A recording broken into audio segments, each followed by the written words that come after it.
Good morning. My name is Peter Shantz, and I'll be the worship associate today.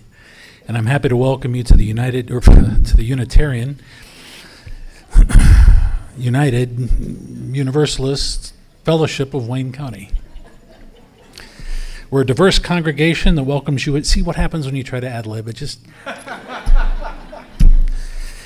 We're a diverse congregation that welcomes you as you are, regardless of your age, ethnicity, race, sexual orientation, gender identity, economic status, or physical ability. We come together to seek deeper meaning and understanding from each other and from the world around us. Your presence here today is a gift that brings us closer to that understanding. We're an active community that lives its lives or lives its values beyond the hours of Sunday service, and I'd like to call your attention to the following. From social action. This month, let's focus on Thanksgiving needs for people to people. Things like dessert mixes, gravy, instant potatoes, cranberry sauce, or broth. And staying warm for Homeward Bound with things like long sleeve tees, socks, gloves, hats, warm underwear, etc. Please join us for our bread communion service on Sunday, November 23rd. Also, we're looking for volunteers to help before and or after the service, and for people to provide bread or condiments such as butter or jam. Please see Candace if you're interested in helping, or email her at the email address in your program. Tonight is the night for bowlers and non-bowlers alike. Come join us at Ballers Sports Club, which used to be called Triway Lanes, from 6 o'clock to 8 o'clock tonight for fun and fellowship. There's bowling, of course, a pool room, full concession stand, and tables to hang out with your fellow UUs. Feel free to bring a deck of cards or board games and enjoy the fun. If you'd like to hear more about our activities, feel free to ask Karen Skubik, our membership coordinator.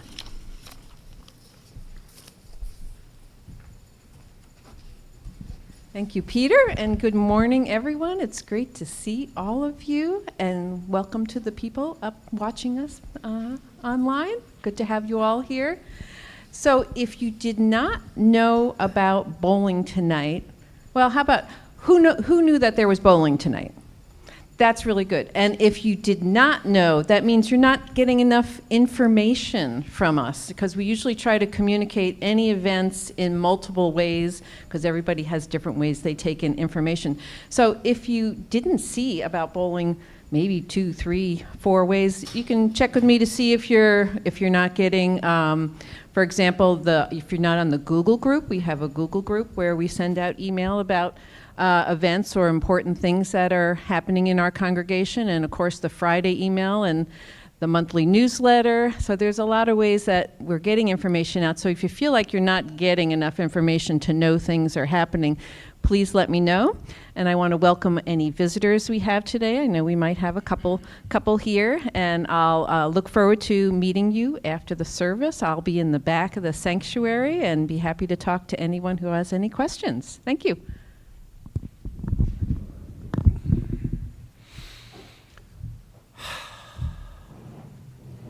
I always get excited when I see this.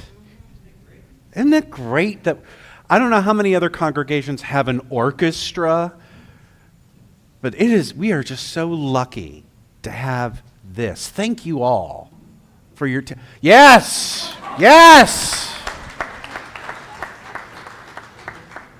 Amen. Thank you for your ministry. We're talking about gratitude this month. And I don't know about you, one of the things I struggle with gratitude is sometimes I look around and I'm like, have you seen what the world is like? What do you want me to be grateful for?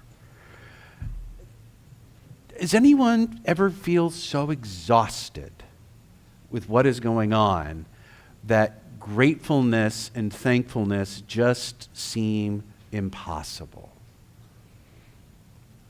What do we do with that? How do we hold that? This is going to be a real tough topic. I have a lot of time wrestling with this because we've talking about how do we acknowledge the pain and still find the good in it. Because I don't know about you, but when you're in hard moments, that's the last thing you want to do. But is it important to do it?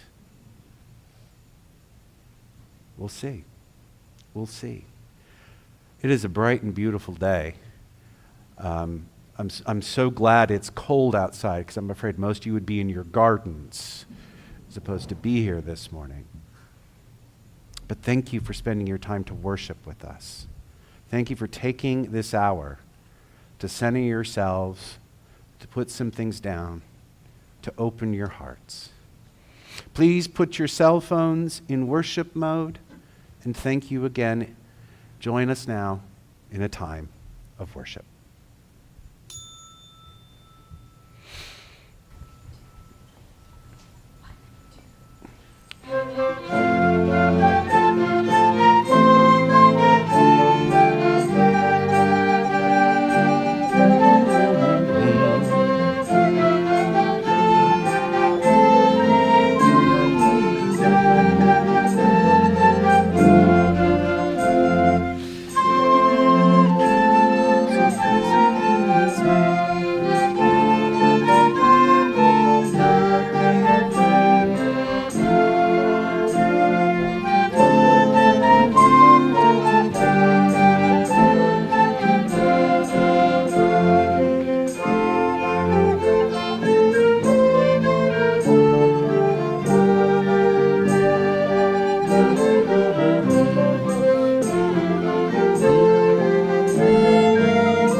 Our chalice lighting this morning is The Guest House by Rumi. This being human is a guest house. Every morning, a new arrival. A joy, a depression, a meanness, some momentary awareness comes as an unexpected visitor. Welcome and entertain them all. Even if they are a crowd of sorrows who violently sweep your house empty of its furniture, still treat each guest honorably. He may be clearing you out for some new delight. The dark thought, the shame, the malice. Meet them at the door laughing and invite them in.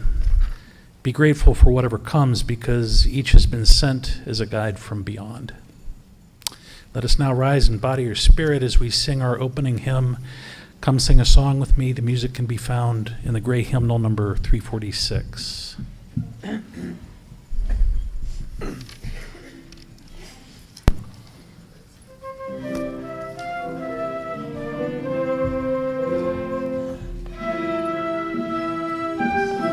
With me, come sing a song with me. Come sing a song with me, that I might know your mind, and I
like to invite the kids and youth or anybody who would like to get a little closer to our story today to come on up.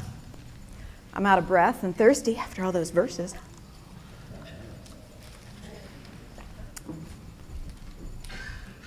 Good morning. Good morning, good morning. Good to see you. All right. Hawthorne, would you like to check the Wonder Box for us? Sure.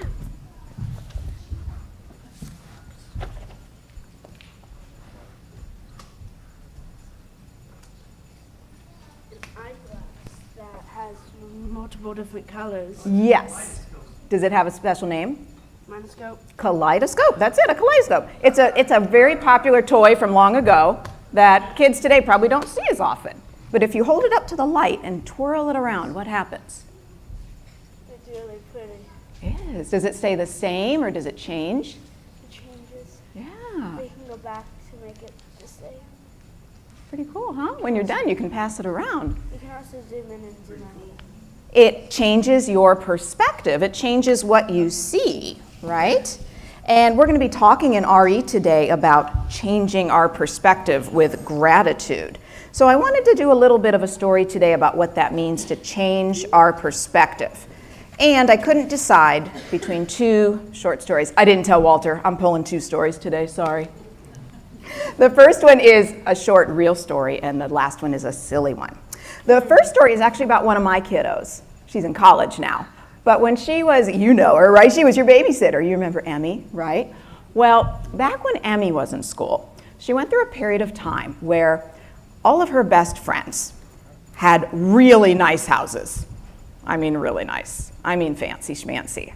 I'm talking really cool video game systems, trampoline in the basement, cool stuff that we didn't have at our house. Now our house is great. We've got a small house that takes care of us just fine, but it's pretty small. And everyone has a really small bedroom, and we share one bathroom, and it's old and we gotta fix things a lot, but we love it, it's our home. But for a while, Emmy was feeling like what we had wasn't good enough. Yeah, I got her permission to tell this story, it's okay. And one day she said, "Mom, are we poor?" And I said, "We are not." And we had a discussion about what that means to be poor. But she kept comparing our life to what all of her friends' lives were like. Well, one day she had a new friend over that she made at school. And this friend came to our house, and she came in Emmy's tiny little bedroom that's decorated with stuff from the Goodwill, right? It's nothing fancy, but she loves it. It's beautiful. And her friend came in and she said, "Wow, your room is gorgeous and you have it all to yourself?" "I don't have my own bedroom. My family has 6 people and we only have one bedroom in our apartment. And the kids have to sleep in the living room." And that's where their life was right then. And then Emmy took her outside. "You have a yard to play in? And chickens?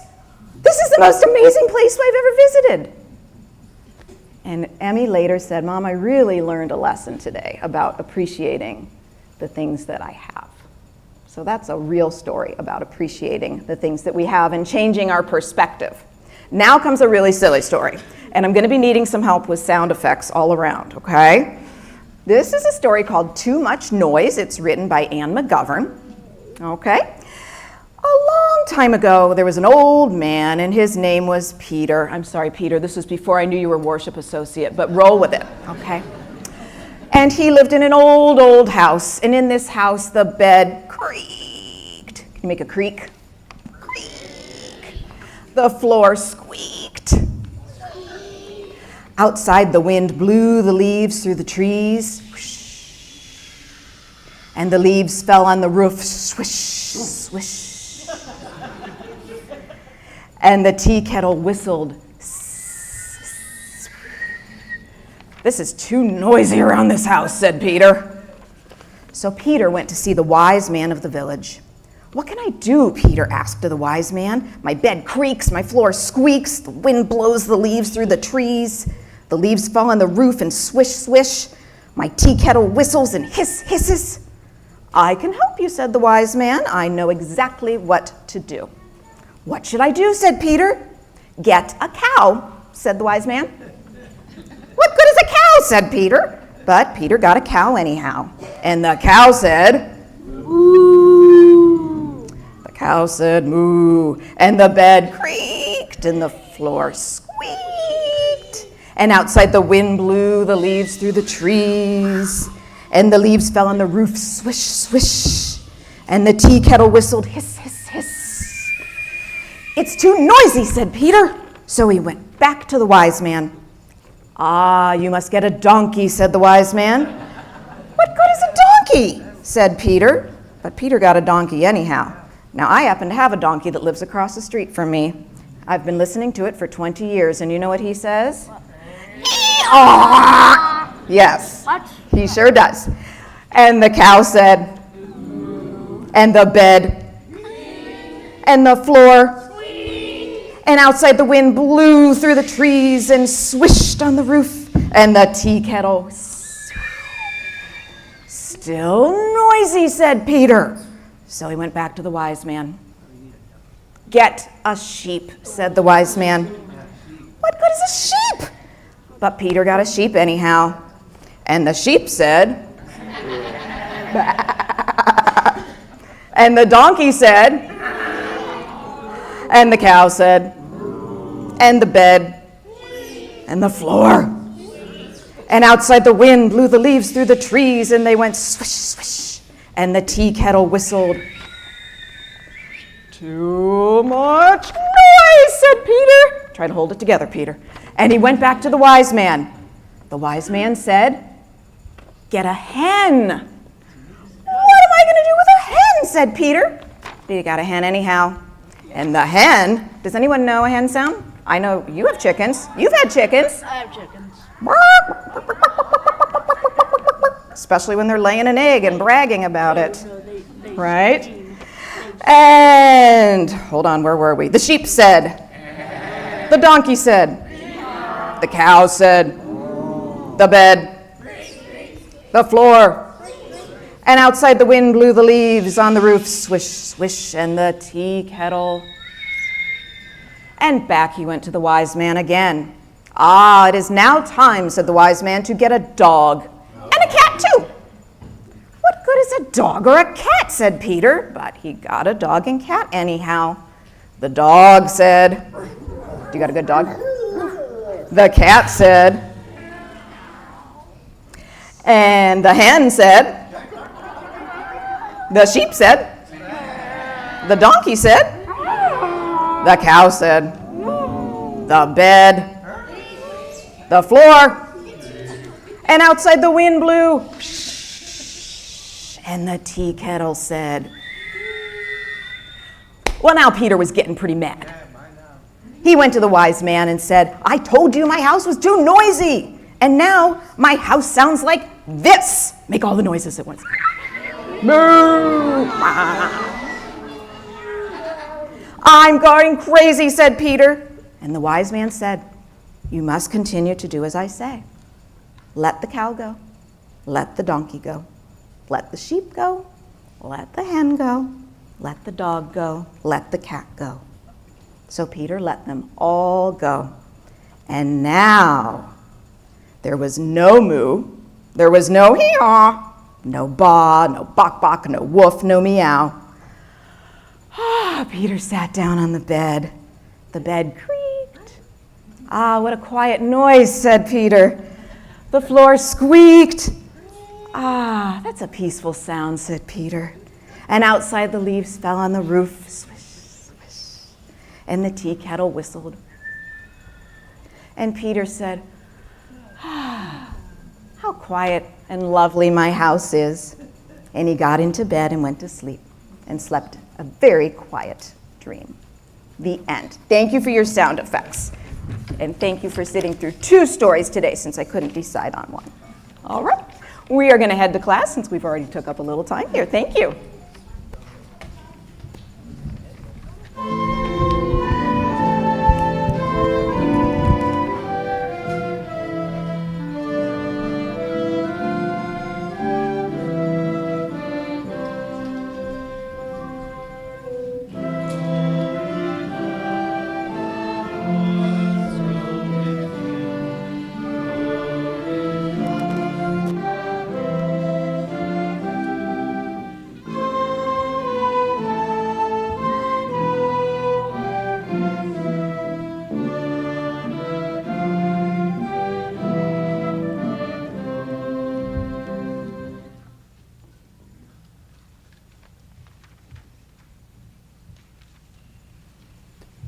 please join me now in the spirit of meditation. Let us set the sacred space. If it is comfortable for you to put your feet on the floor, please do so. Take one deep breath. Blow it out. Relax your shoulders. Let your hands fall in your lap. Let your eyes go soft. In fact, I encourage you to look out the windows. We're at the point where the leaves are mostly gone.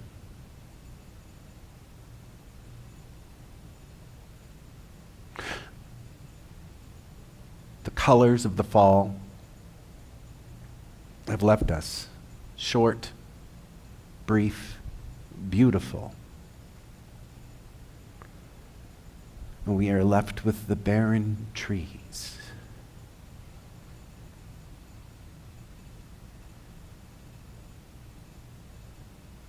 And what is so beautiful is what it allows us to see. Look at the sky. That blue, crisp sky and those white clouds. We don't always get to see those from our sanctuary. And look at how bright it is.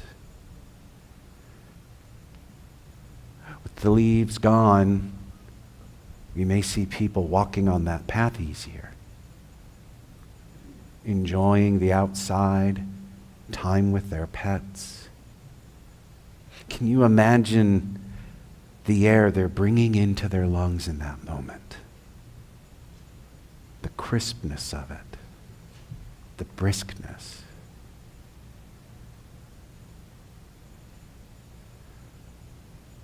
So often when we think of the beautiful view from this sanctuary, we think of the green lushness, the budding spring, that beautiful fall color. And when we think of the barrenness, we don't often get to think of the beauty of the sky that it allows us to see. We forget that it reminds us of the circle of life. That when things look dry and inert, that there is always hope in that.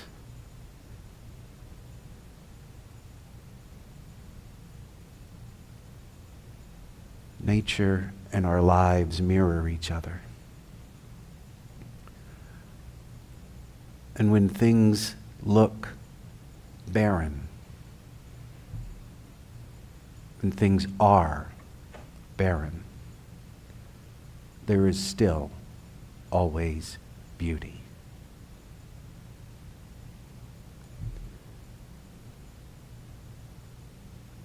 May it be so. May it ever be so.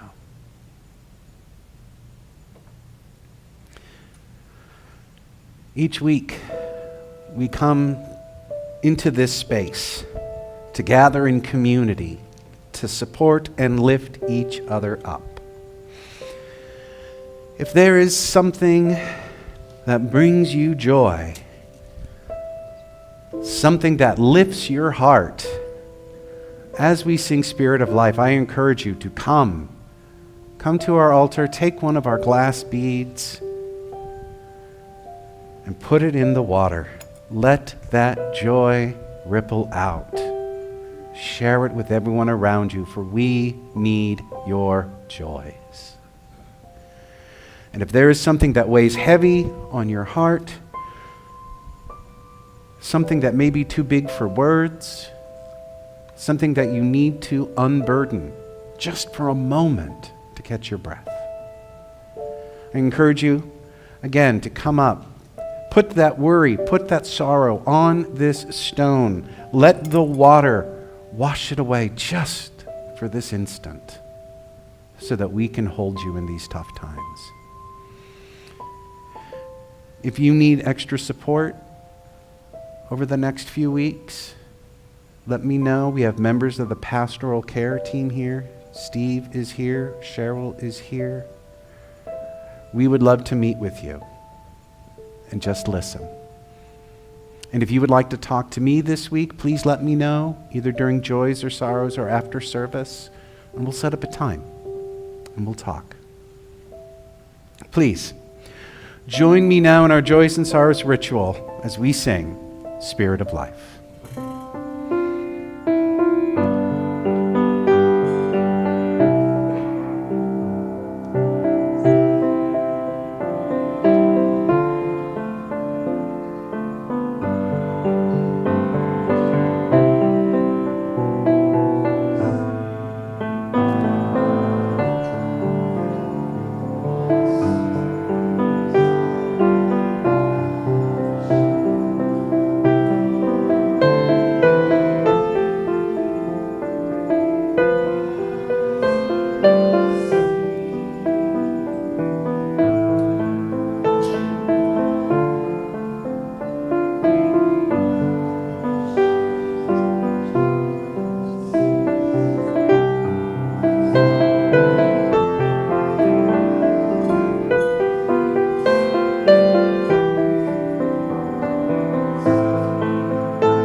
Our faith is centered on the belief that we can make this world a better place for all who dwell in it. In order to realize that vision, we need both the motivation and the means. Your donation helps the community put its faith into action by supporting programming and facilities. Each month, we choose an agency to receive half of the donations that are not designated for another purpose. In November, we'll share the plate with the Immigrant Worker Project, also known as IWP. IWP was founded in 1998 to address the needs of the farm worker and rural migrant communities in Ohio. The heart of the project is a deep commitment to economic, legal, political, and social justice for the Latinx community. IWP supports human dignity and justice for immigrants while building communities that embrace cultural diversity. For those who are watching online or who do not carry cash, you can donate on our website or by scanning the QR code in the order of service or on the screen. The offering will now be collected and gratefully received.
Join me now for this unison reading. The words are on the screen.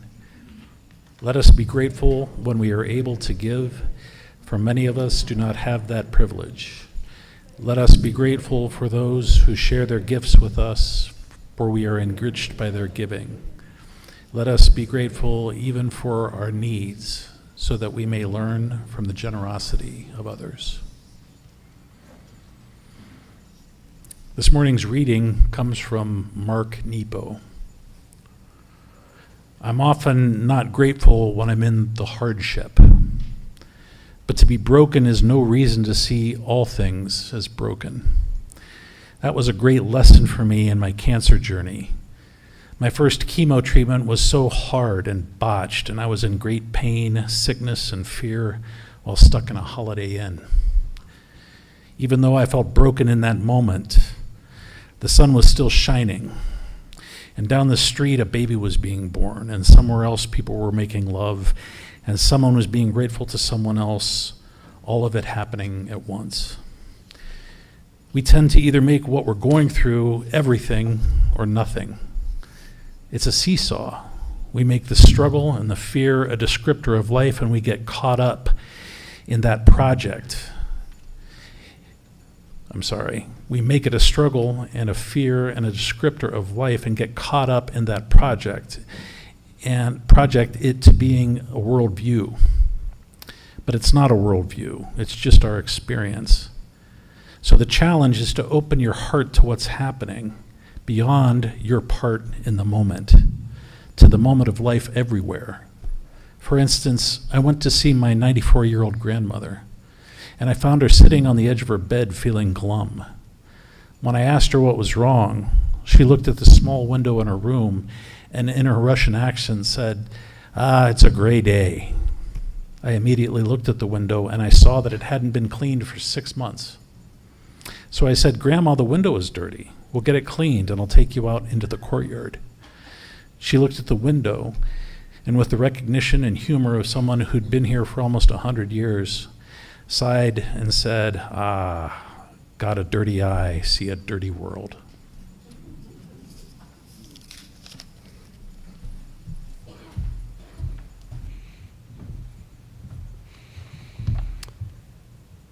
Got a dirty eye, see a dirty world. How many of you are looking out your windows and looking at a dirty world right now? It's easy to do. Turn into the news, scroll through Facebook. There's another heartbreaking story. Dirty world. The weather's getting colder, darker. So many of us, we just got in the fall, and I'm hearing so many people say, "Oh gosh, it's too dark, too cold." Already. Dirty world. Some of us are excited. The holiday season is coming, getting to visit family, getting to visit friends. And a lot of us are already doing roll your eyes, here come the holidays. Focusing on the hectic pace, focusing on the expenses, and doing that old mantra, it's just so commercial. Dirty world. I get it. Gonna be honest with you folks, I am completely guilty of those things, at least at some level. It's really easy to find the worst in any situation. Like anybody, I have something to blame it on. It's not my fault. It's my generation. I'm Gen X. I don't know if you know this, Gen X is the cynical generation. We were born into cynicism, right? We're the generation that got to grow up and watch every single institution fall apart. We did, right? For we were growing up, marriage, sacred institution. What happened in the 70s? Divorce rates went up. Why? Well, because women got rights. That kind of helped. At least some. Normalized. We got to see that maybe relationships weren't as sacred as we thought. Then we had the institution of believing that our government was always doing the best for us. I'd like to thank the Nixon administration for correcting that. And what about the institution of the church? The institution, all that we hold holy, a bastion, a moral compass. I'd like to thank all the televangelists and their private jets, and all of the scandals of the 80s for deconstructing that for us.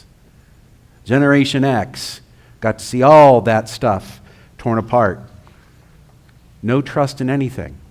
Gen X, born into cynicism. And I actually Googled what's the most cynical generation. It's not Gen X. You know who it is? It's the millennials and Gen Z. You want to know why? Take a look at the economy. Take a look at global warming, climate change, the housing market. Millennials and Gen Z are even more cynical, because if you kind of look at a lot of the basic things, doesn't it feel like the world is like a little bit of a mess? Is the window dirty, or is that the real world? With looking at all of this stuff that is going on, is there anything to be grateful for? And how many of us are just too exhausted to try and even look for it? I am too tired to try to be inspired. I am working just to survive. I would rather rest than try to wrestle with optimism. And yet, right, last week, Walter, you just said we need gratitude in our lives if we're going to survive. If we have nothing to be thankful for, if we have nothing to look forward to, why bother? Why do anything? We need gratitude. And it's times like these, the hardest times, that we need it the most. We need to be able to practice gratitude in the worst of times. Great idea, Walter. Easier said than done. Right? How many of you have heard the term toxic positivity? This is a new one for me, right? I heard this about a month or so ago, and apparently this has been flying around for the past few years. And when I heard it, I was like, well, no. Positivity it's a positive. How can it be toxic if it's a positive? I remember, wasn't there a book, The Power of Positive Thinking? Don't we know that when people have a positive attitude, they have better health and better lives? How can positivity possibly be toxic? According to Psychology Today, their definition of toxic positivity, quote, toxic positivity is the act of avoiding, suppressing, or rejecting negative emotions or experiences.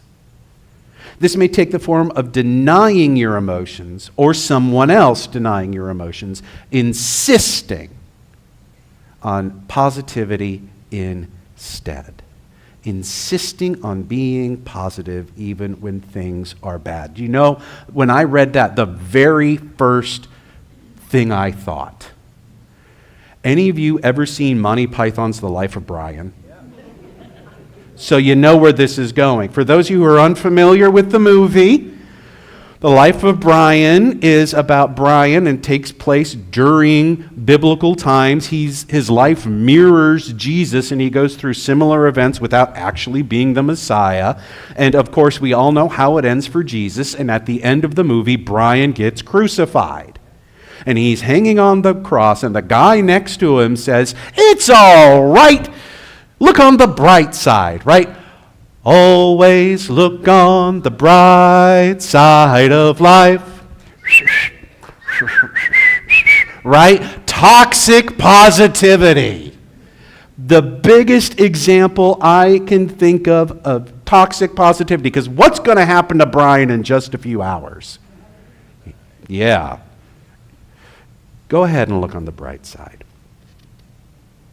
When we talk about finding gratitude in the hardest of times, it can feel like we are talking about toxic positivity, always being asked to look on the bright side of life. When we talk about finding gratitude in hard times, it can sound like we are supposed to ignore the pain and focus on the positive. And we hear this in certain expressions that I absolutely hate. I'm sure a few of you have some of these expressions. What doesn't kill you makes you stronger. Yeah, well, I'm still in pain, thank you very kindly. The one I really hate. God doesn't give you anything that you can't handle. Well, it's kind of rude of her to do this to me anyways. I'm still going through the pain. You're minimizing the suffering when you're talking about these things. Insisting on the positive, whistling a jaunty tune doesn't make it go away. And this is the key. This is the key to finding gratitude in hard times. You do not ignore the pain. You do not ignore the hard times. You recognize it as being a part of you, a necessary part of you, but not all of you. There's a great visual example for this. Chris, can you give us the next slide? How many of you know what this symbol is? Your UUs. I mean, come on, it's right over there. This is the yin-yang symbol. I love this symbol, and it's been around for thousands of years. Thousands of years. And it's normally used to symbolize light and dark. I'm kind of want to reframe that just a little bit because I don't want us to equate darkness with badness. But it's supposed to symbolize, let's say, good and evil, good times and bad times, right? And of course, thinking about this, my first thought is, where does this symbol come from? What's the inspiration of this symbol? And you can imagine a symbol being over like 3,000 years old. There's probably a little discussion about what the origins are. One of the ones that I read was that apparently it is inspired by the light that falls on the mountains. How when the light comes down, it will shine on one side of the mountain, giving it light, and the other side is still in shadow. And it is the contrast of the shadows and light that bring that mountain majesty. The mountain is always both in shadows and light at the same time. And I was thinking about having a symbol that represents the wholeness of both sides of the dichotomy. How many of you ever seen like the black and white cookies? That's just it's black on one side, white on the other. Why didn't they do that?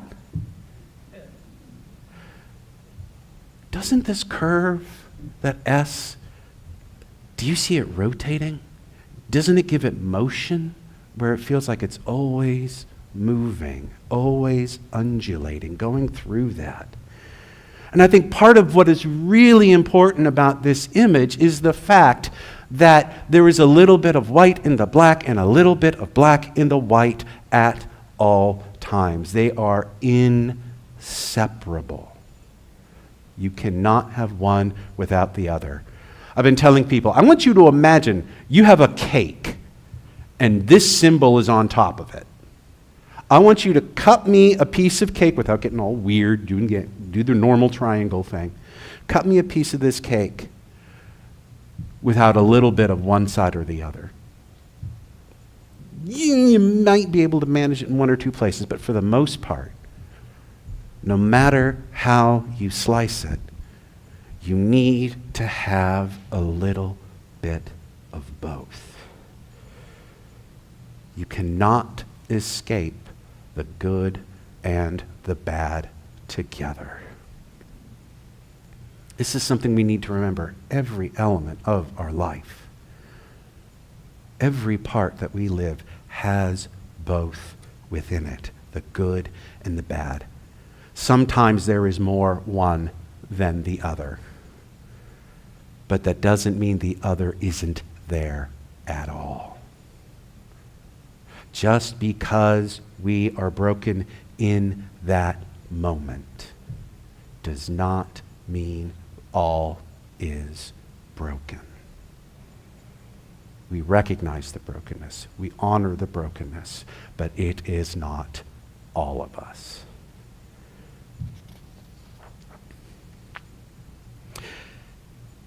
I want you to think about a little bit about brokenness in your life. What I want you to do, and this is going to be tricky, I want you to imagine a time where you have had a really hard time in your life that you have healed from. If it is something that is still hurtful or fresh for you, don't go there. Not right now. You don't need to be there right now. But think of a difficult thing you have experienced that you have healed from. Has it taught you something about yourself? I'm going to give you an example. When I was in high school, I had a really good friend. We're going to call him Bob. Bob was a good friend of mine. Bob was hit by a car his sophomore year, shattered both of his legs, and was in a wheelchair for about a year and a half. And I hung out with Bob. I would bring his homework to him. We became really good friends, and I would end up taking him all these different places, right? I was always traveling with Bob. The two of us were hanging out. We'd go to his girlfriend's house. We'd get together with friends, and I was always there moving him around because I had my license. Bob didn't have his license. And I loved it.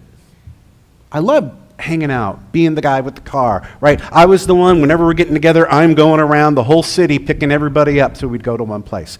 Good times. Did this for about a year and a half.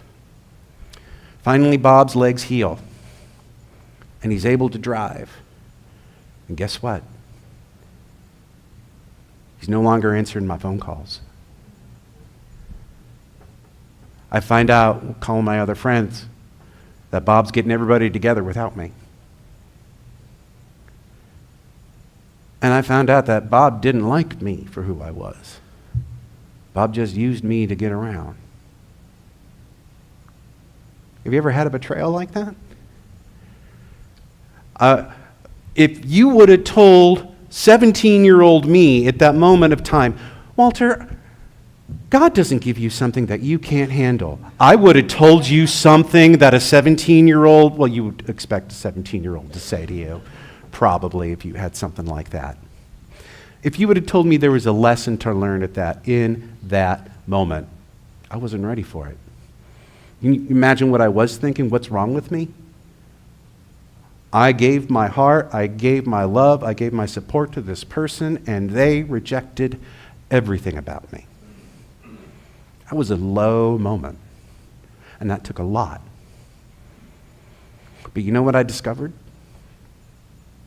I would rather risk having my heart broken by someone than not trying to make a connection.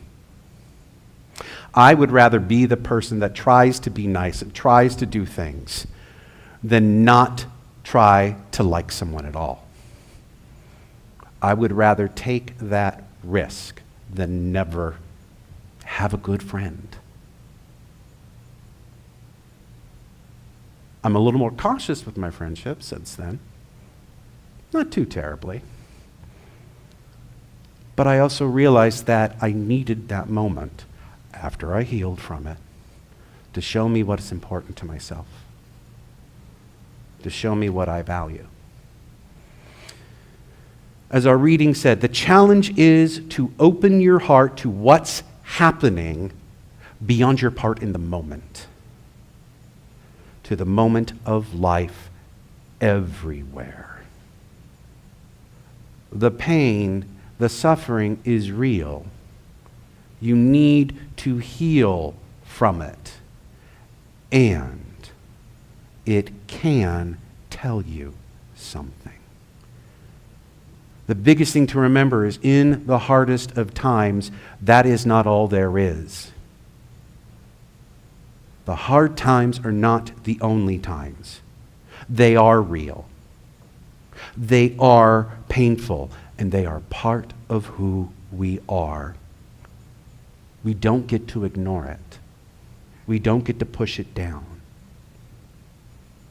And we don't get to rest solely in those hard times. We need to remind ourselves that the good things are also a part of our life.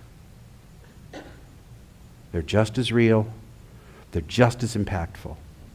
We cannot live in just one or the other.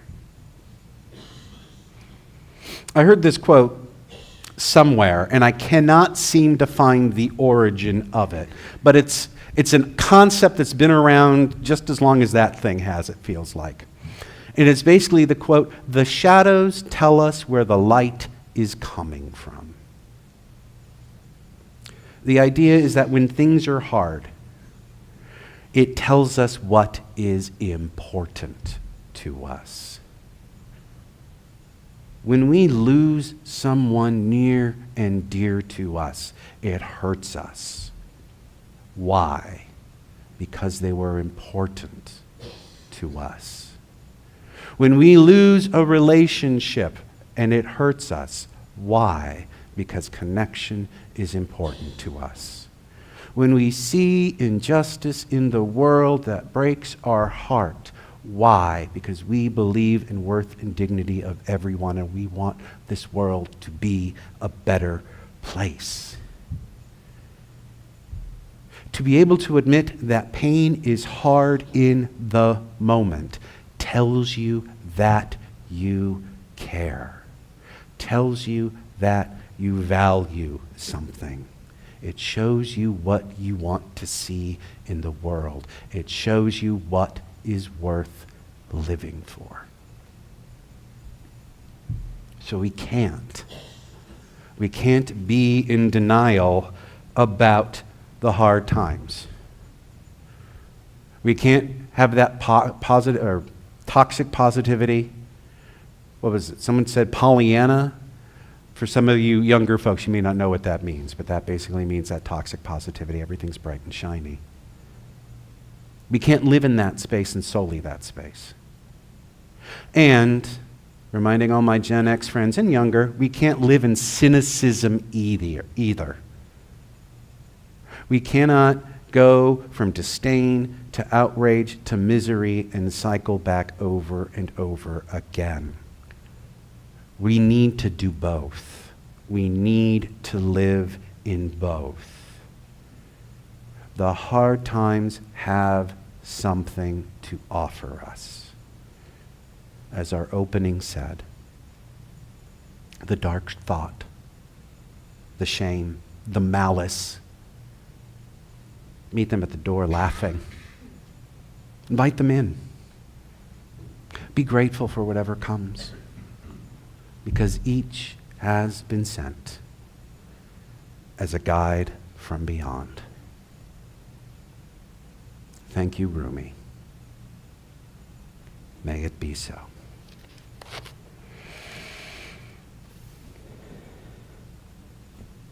Just as there is darkness, just as there is hard times, there is always love. Let us never forget that.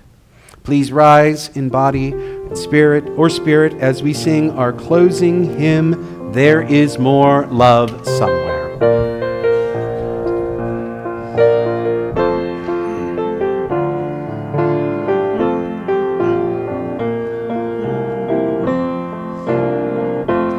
There is more love somewhere.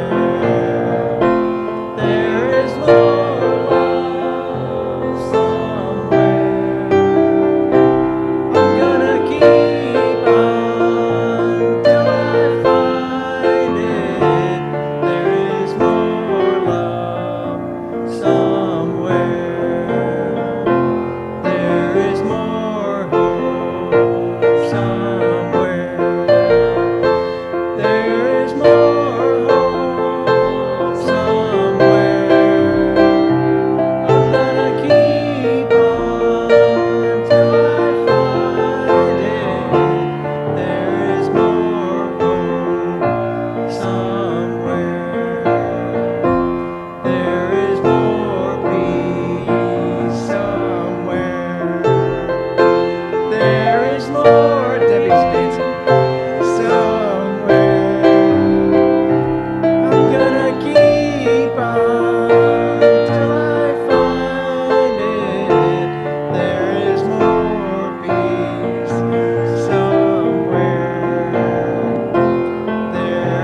Mickey Mouse Clubhouse somewhere. Oh boy! All right. Before our benediction, are we bowling tonight? Are we bowling tonight? I'm hoping to be there. As I was telling someone earlier, I'm planning on bringing a date. Don't tell Wendy. No, that's a joke. I will bring my wife. Please remember with the bowling that so often we've brought food before. They're asking us not to bring food this time, so just kind of keep that in mind. But I hope to see you there, and I would love to play a game of pool with at least one of you. So looking forward to that tonight. We live in the both. We live in the and. There is a lot of darkness. There is a lot of sorrow. And we need it. It is a part of us. Don't push it aside. Be willing to investigate it. Be willing to look at what it has to teach you. And if you're not ready to learn, be willing to push back for a minute. Come back later. But just remember that the pain is not all there is. There is both. May it be so.